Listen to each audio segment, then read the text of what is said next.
Hello everybody, my name is Kirk Barber with Real Elite, and we're going to talk about what the heck is ego anyway. So this is your business book tip of the day, where I take a note card and that I picked from one of my business books that I read, not that I wrote, and this is from Ryan Holiday's Ego is the Enemy. And this particular business book tip of the day is for objectivists. It's really for anybody, but I'm very interested in objectivist viewpoint and thoughts on this. I think this book is really interesting. Ryan Holiday sells a lot of books. Just look him up. You'll see he's one of the better nonfiction, especially in the self-development, self-help world, and especially in like business book section. He's a really good seller of books, and I've worked with him in the past. And I'm interested in your thoughts on ego. I busted out my Fountainhead book, of course. I'm not going to go into a long discussion. Hopefully we can get into it if anyone is interested in the comments. But this guy gets the word out, ego, in a negative way. He definitely does not, the ego is the enemy.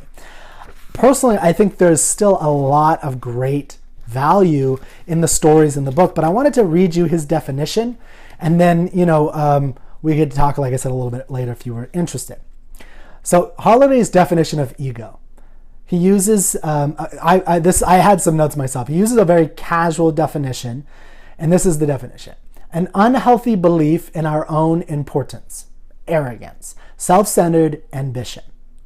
It's that petulant child inside every person, the one that will choose getting his or her own way over anything or anyone else. The need to be better than, more than, recognized for, far past any reasonable utility. That's ego. It's the sense of superiority and certainty that exceeds the bounds of confidence and talent. It's when the notion of ourselves and the world grows so inflated that it begins to distort the reality that surrounds us. So, I read that and I think it's really interesting, because as I was reading the stories and as I was kind of, going through it, I definitely disagree with his fundamental approach to ego. I think he was, to be perfectly frank, I think he recognized his audience to some degree and tried to, craft something for them that was actually valuable. His book that he published right before this is called The Obstacle is the Way, which is a very good book that takes, basically some of the better principles of Stoicism, but, applies them in practice by taking historical examples. So if you remember, Ayn Rand, talks about history is the, like the experiment, or I'm drawing a blank right now, but it's like the place to go to experiment with ideas, basically, whatever that's called. And so that's kind of what he does really well. Same thing with he's the protege, his master, I guess you could say, Robert Greene, who wrote Mastery and 48 Laws of Power. They're very good at taking some of these ideas from history, or anecdotes or stories from history, and applying them with a principle to show you something that they want to show you. Here he talks about ego and all the problems with ego. As you noticed in that note card I just read, in the definition, if you read it, it sounds an awful lot like Peter Keating. So one of the things that Ayn Rand did really well, and she explicitly talks about this, is she wanted to contrast the generic view of ego to her new rational conception of ego.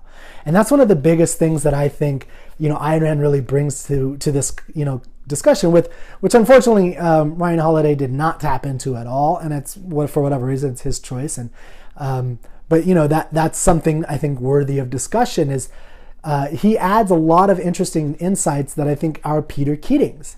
Now, I think it's detrimental to some degree from Rand's personal mission, which was to rescue ego. He is definitely not doing that.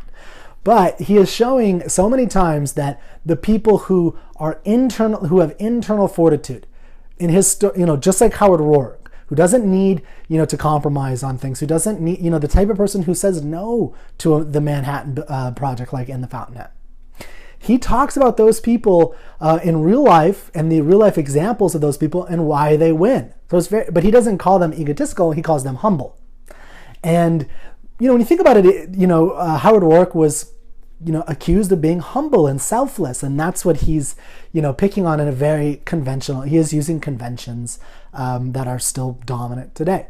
So what are your thoughts? I mean, if you read Ego is the Enemy, if not, why not? Are you afraid of a book that has ego as the enemy? Because I think there's a lot of valuable insights, as you could hopefully tell from that definition.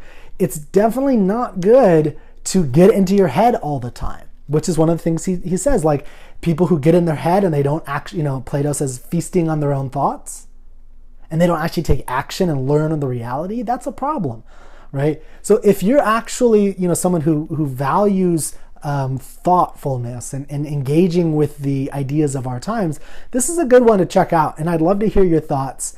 I've kind of mentioned some of mine, but tell me your thoughts on these and, what you think ego means today. And, is it something that we need to be fighting for like Ayn Rand fought for? Do we need to save the word ego, or can we, hijack or work with the term and kind of work, use it in our own way? I don't know. You tell me.